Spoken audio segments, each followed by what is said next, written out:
कर्नाटक के गवर्नर तावरचंद गहलोत ने वज़ीर आला सिद्धरामैया के खिलाफ मैसूर अर्बन डेवलपमेंट अथॉरिटी मूडा में मुबैना इरेगुलरिटीज़ पर मुकदमा चलाने की मंजूरी दे दी है।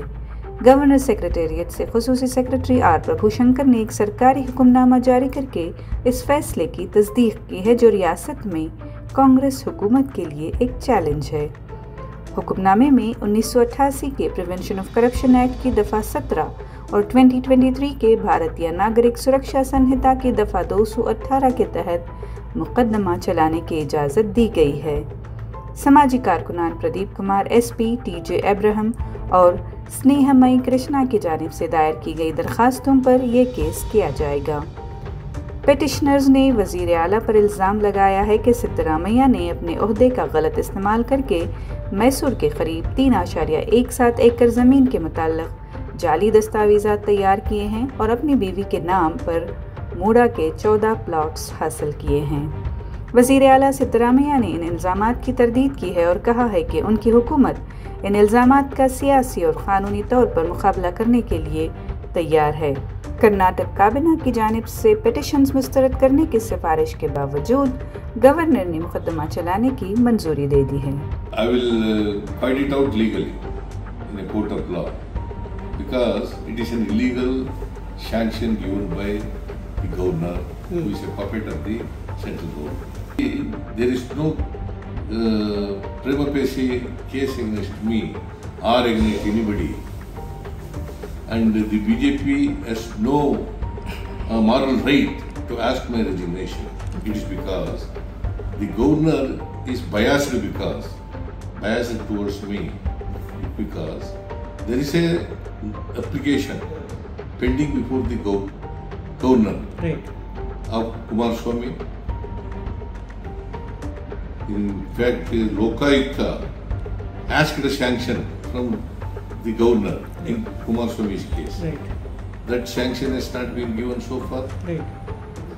And in Jolle's case, Srimati Jolle, they are not tolerating this government, and they are not tolerating the leadership, my leadership, because this government is implemented all guarantee schemes, and these guarantee schemes are only for poor people of all communities, all religions.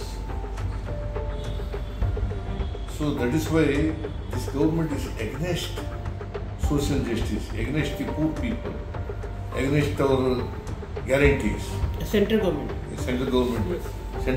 is against these guarantees, and BJP is totally against. Now JDS is also joined. So with the conspiracy of central government, BJP, JDS and local leaders of Karnataka, they are doing this. आज governor ने, राज्यपाल ने कानूनों को study किया है। ये case Bharatiya Janata party का केस नहीं है। KJ Abraham Bharatiya Janata party का कार्यकर्ता भी नहीं है। अब्राहम, प्रवीण और स्नेहमयी कृष्णा, ये 3 लोगों ने गवर्नर को केस दिया था। पहले उसको गवर्नर ने स्टडी किया, सबसे बात किया, कानूनी तरीके से प्रोसिक्यूशन को आज परमिशन दिया है। सिद्धरामैया 2 केस में कल्प्रिट है, अपराधी है। एक वाल्मीकि डेवलपमेंट कॉरपोरेशन में खुद वो विधानसभा सेशन में मान लिया है ये करप्शन 187 करोड़ का नहीं है, ये केवल 89 करोड़ का है। लाइक 89 करोड़ का करप्शन हो गया, ऐसे खुद सिद्धरामैया ने मान लिया है। ये पैसा किधर गया? ये पैसा तेलंगाना इलेक्शन को गया, चुनाव के लिए कांग्रेस के अकाउंट में गया। उधर वाइन शॉप को पैसा दिया, उधर ज्वेलरी शॉप को पैसा दिया, एक प्राइवेट बैंक को पैसा दिया। प्राइवेट बैंक से पूरा कांग्रेस पार्टी को ये पैसा गया हमारा गरीबों का पैसा, हमारा गंगा कल्याण बोरवेल का पैसा, हमारा बच्चे का पैसा तेलंगाना में कांग्रेस चुनाव को दिया है। ये सिद्धरामैया ने किया, एक खुद मान लिया है। दूसरा, मूडा में, मैसूर में इसका बीवी गैर कानूनी तरीके से साइट लिया है, 14 साइट लिया है, 14 साइट लिया है, गैर कानूनी है। एक दलित का जमीन को वो लिया एंड 92 में लेने के समय, उसके बाद हर समय सिद्धरामैया कॉन्स्टिट्यूशनल पोस्ट में थे। वो मंत्री थे, ओपोजिशन लीडर थे, अभी मुख्यमंत्री है। मैं मांग करती हूँ सिद्धरामैया ये केस को फेस करना चाहिए, वो तुरंत इस्तीफा देना चाहिए। फिर केस को प्रोसिक्यूशन तो अभी हो गया, जस्टिस मिलने के लिए केस को जस्टिस मिलना चाहिए। लोगों को ये बताना चाहिए मेरे ऊपर ट्रस्ट है तो मैं इस्तीफा देता हूँ एंड केस को लड़ता हूँ, मुझे न्याय मिला तो मैं फिर से मुख्यमंत्री बन सकता है।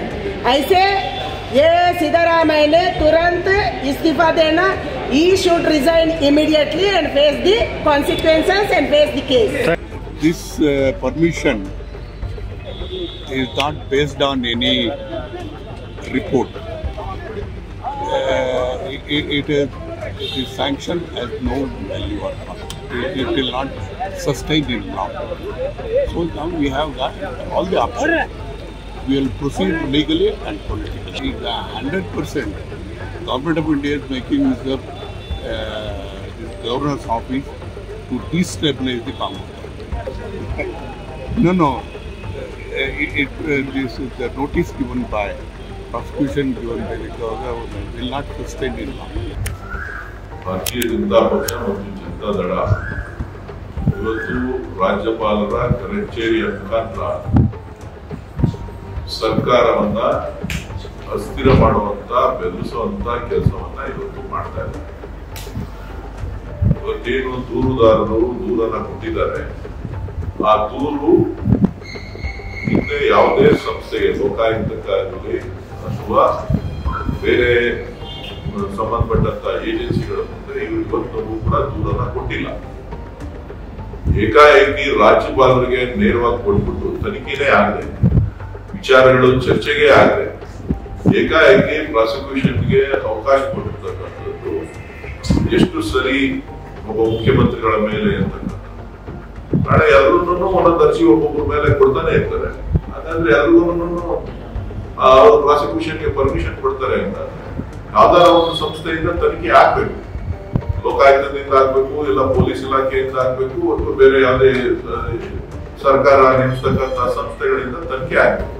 ಆ ತನಿಖೆನಲ್ಲಿ ತಪ್ಪಿತಸ್ಥರು ಅಂತ ಹೇಳಿ ಗೊತ್ತಾದಾಗ ಪ್ರಾಸಿಕ್ಯೂಷನ್ಗೆ ಅನುಮತಿ ಕೊಡ್ಬೇಕೇ ವಿನಃ ಇದೊಂದು ರಾಜಕೀಯ ದುರುದ್ದೇಶದಿಂದ ಬಿಜೆಪಿಯವರು ಮತ್ತು ಜೆಡಿಎಸ್ನವರು ಏನೋ ಮಾಡ್ಬಿಡ್ಬೇಕು ಅಂತ ಹೇಳಿ ಪ್ರಯತ್ನ ಮಾಡ್ತಾ ಇದ್ದಾರೆ. ಅದು ಸಾಧ್ಯವಾಗೋದಿಲ್ಲ. ಮೂಡ ಹಗರಣದ ಒಂದು ಹಿನ್ನೆಲೆಯಲ್ಲಿ ಏನೊಂದು ಸತತವಾಗಿ ಇಡೀ ನಾಡಿನ ಗಮನವನ್ನ ಸೆಳೆದು ಮೈಸೂರು ಚಲೋ ಪಾದಯಾತ್ರೆ ನಡೆದಿರುವಂಥದ್ದು ಒಂದು ಇತಿಹಾಸವಾಗಿದೆ. ಇದೆಲ್ಲರ ಮಧ್ಯದಲ್ಲಿ ಏನೊಂದು ಸದನದ ಒಳಗೆ ಸರ್ಕಾರ ಮೂಡ ಹಗರಣದ ವಿಚಾರದಲ್ಲಿ ಯಾವುದೇ ಒಂದು ಚರ್ಚೆಯನ್ನ, ವಿಷಯವನ್ನ ಪ್ರಸ್ತಾಪ ಮಾಡಲಿಕ್ಕೂ ಅವಕಾಶವನ್ನು ಕೊಡದೆ ಸಂಪೂರ್ಣವಾಗಿ ತಡೆದು ಸಂವಿಧಾನದ ಒಂದು ಪವಿತ್ರವಾಗಿರುವಂತಹ ಒಂದು ಮಂದಿರ, ಒಂದು ಎಲ್ಲ ಚುನಾಯಿತ ಪ್ರತಿನಿಧಿಗಳಿಗೆ, ಒಂದು ಸರ್ಕಾರಕ್ಕೆ, ಪ್ರತಿಪಕ್ಷಕ್ಕೆ ಮತ್ತು ಆಡಳಿತ ಪಕ್ಷಕ್ಕೆ ಪರಸ್ಪರ ವಿಚಾರ ವಿನಿಮಯ ಅಥವಾ ಸತ್ಯವನ್ನು ಬೆಳಕಿಗೆ ತರಲಿಕ್ಕೆ ಒಂದು ಉತ್ತಮವಾಗಿರುವಂಥ ಒಂದು ಅವಕಾಶ, ಒಂದು ಸೂಕ್ತವಾಗಿರುವಂಥ ಒಂದು ವೇದಿಕೆ, ಇದೆಲ್ಲದಕ್ಕೂ ತಡೆಯನ್ನ ಮಾಡಿದ್ರು. ಈ ಎಲ್ಲರ ಮಧ್ಯದಲ್ಲಿ ಏನೊಂದು ಸೋಷಿಯಲ್ ಆಕ್ಟಿವಿಸ್ಟ್ಗಳು, ಸಿವಿಕ್ ಆಕ್ಟಿವಿಸ್ಟ್, ಇವರೆಲ್ಲರೂ ಎಲ್ಲ ಒಂದು ಕಡೆ ನಾಡಿನಲ್ಲಿ ಮುಖ್ಯಮಂತ್ರಿಗಳಾದಂಥ ಸಿದ್ದರಾಮಯ್ಯನವರು ಕಾಂಗ್ರೆಸ್ ಸರ್ಕಾರ ಸಂಪೂರ್ಣ ಅಧಿಕಾರ ದುರ್ಬಳಕೆಯನ್ನು ಮಾಡಿಕೊಂಡಿದ್ದಾರೆ. ಇವ್ರ ಮೇಲೆ ಕ್ರಮ ಜರುಗಬೇಕು, ಸಂಪೂರ್ಣವಾಗಿ ತಮ್ಮ ಹಿತಾಸಕ್ತಿಯನ್ನು ಕಾಪಾಡ್ಕೊತಿದ್ದಾರೆ ಅನ್ನುವಂಥ ಒಂದು ಹಿನ್ನೆಲೆಯಲ್ಲಿ ರಾಜ್ಯಪಾಲರ ಮೊರೆ ಹೋಗ್ತಾರೆ. ರಾಜ್ಯಪಾಲರ ಮುಂದೆ ಪೆಟಿಷನ್ ಕೊಟ್ಟು ಎಲ್ಲ ಗೊತ್ತಿರೋ ಹಾಗೆ ಸಾಕಷ್ಟು ವಿಚಾರಗಳು ಚರ್ಚೆಗಳಾಗಿ ನೋಟಿಸ್ ಕೊಟ್ಟು ಪ್ರತಿ ಉತ್ತರವನ್ನೆಲ್ಲ ಪಡೆದು ಎಲ್ಲ ಪ್ರಕ್ರಿಯೆಗಳು ನಡೆದು ಏನೊಂದು ರಾಜ್ಯಪಾಲರು ಮುಖ್ಯಮಂತ್ರಿಗಳನ್ನ ಪ್ರಾಸಿಕ್ಯೂಷನ್ ಮತ್ತು ಇನ್ವೆಸ್ಟಿಗೇಷನ್ ಮಾಡಲಿಕ್ಕೆ ಅವಕಾಶವನ್ನು ಮಾಡಿಕೊಟ್ಟಿದ್ದಾರೆ. ಇದು ನಿಜಕ್ಕೂ ಒಂದು ಪ್ರಜಾಪ್ರಭುತ್ವಕ್ಕೆ ಒಂದು ದೊಡ್ಡ ಶಕ್ತಿ. ರಾಜ್ಯಪಾಲರು ಇವತ್ತು ಕೇಂದ್ರದ ಬಿಜೆಪಿ ಸರ್ಕಾರದ ಒತ್ತಡದಲ್ಲಿ ಯಾವುದೇ ಪುರಾವೆಗಳಿಲ್ಲದೆ ದಾಖಲೆಗಳಿಲ್ಲದೆ ಸುಳ್ಳು ದೂರುಗಳನ್ನು ಸೃಷ್ಟಿ ಮಾಡಿ ಸನ್ಮಾನ್ಯ ಮುಖ್ಯಮಂತ್ರಿಗಳಾದಂಥ ಸಿದ್ದರಾಮಯ್ಯಜಿ ಅವರಿಗೆ ಪ್ರಾಸಿಕ್ಯೂಷನ್ ಮಾಡಲಿಕ್ಕೆ ಅನುಮತಿ ಕೊಟ್ಟಂಥದ್ದು ಇದು ಕಾನೂನು ಬಾಹಿರ ಕ್ರಮ, ಅಸಂವಿಧಾನಾತ್ಮಕವಾದಂಥ ಒಂದು ಕ್ರಮ. ಇದನ್ನು ತೀವ್ರವಾಗಿ ಖಂಡಿಸ್ತೇನೆ. ಮತ್ತೆ ಒಂದು ಬಿಜೆಪಿ ಪಕ್ಷದ ಏಜೆಂಟ್ರಂತೆ ವರ್ತಿಸುತ್ತಿರುವಂತ ರಾಜ್ಯಪಾಲರನ್ನು ವಜಾ ಮಾಡಬೇಕು ಅಂತ ಹೇಳಿ ಮಹಾಮಹಿಮ ರಾಷ್ಟ್ರಪತಿಯವರಿಗೆ ಒತ್ತಾಯ ಮಾಡ್ತಾ ಇದ್ದೇನೆ. ಮಾನ್ಯ ರಾಜ್ಯಪಾಲರವರು ಸಂವಿಧಾನಿಕ ಹುದ್ದೆಯಲ್ಲಿ ಇದ್ದುಕೊಂಡು ಇವತ್ತು ಅದನ್ನು ದುರ್ಬಳಕೆ ಮಾಡಿಕೊಂಡು ಇವತ್ತು ಯಾವುದೋ ಒಂದು ಹಳೆಯ ಪ್ರಕರಣದ ನೆಪದಲ್ಲಿ ಪ್ರಜಾಸತ್ತಾತ್ಮಕವಾಗಿ ಆಯ್ಕೆಯಾದಂತಹ ಸರ್ಕಾರವನ್ನು ಕೆಡವಲಿಕ್ಕೆ, ರಾಜ್ಯದ ಆಡಳಿತ ಇವತ್ತು ಅಸ್ಥಿರ ಮಾಡಲಿಕ್ಕೆ, ಬುಡಮೇಲು ಮಾಡಲಿಕ್ಕೆ ಏನು ಇವತ್ತು ಇವರು ಪ್ರಯತ್ನ ಮಾಡ್ತಾ ಇದ್ದಾರೆ. ಇದಕ್ಕೆ ರಾಜ್ಯದ ಜನ ಅವರಿಗೆ ಕ್ಷಮೆ ಮಾಡೋದಿಲ್ಲ. ಬಿಜೆಪಿ ಯಾವತ್ತಿಗೂ ಪ್ರಜಾಪ್ರಭುತ್ವ ವಿರೋಧಿ. ಹಿಂದೇನೋ ಕರ್ನಾಟಕ ರಾಜ್ಯದಲ್ಲಿ 2 ಸಲ ಹಿಂಬಾಗಿಲಿನಿಂದ ಆಪರೇಷನ್ ಕಮಲ್ ಮಾಡಿ ಸರ್ಕಾರವನ್ನು ಬೀಳಿಸಿದ್ದಾರೆ.